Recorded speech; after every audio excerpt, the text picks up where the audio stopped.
This is a weekly test of the NOAA weather radio warning device. During potentially dangerous weather situations, specially built receivers are automatically activated to warn of the impending WR300 overview.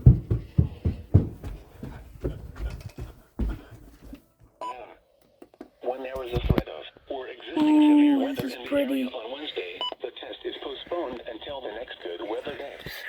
The warning alarm And transmitted over 12:40. and other NOAA radio stations in southern Wisconsin will normally be activated for watches and warnings that affect the following Wisconsin counties: Richland, Vernon, Adams, Juneau, Marquette, Waushara, Winnebago, Calumet, Manitowoc.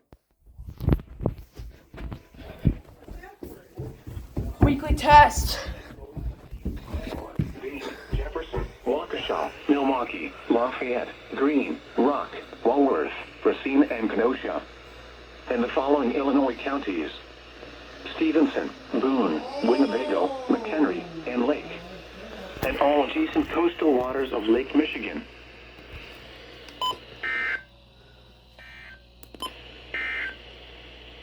Now for the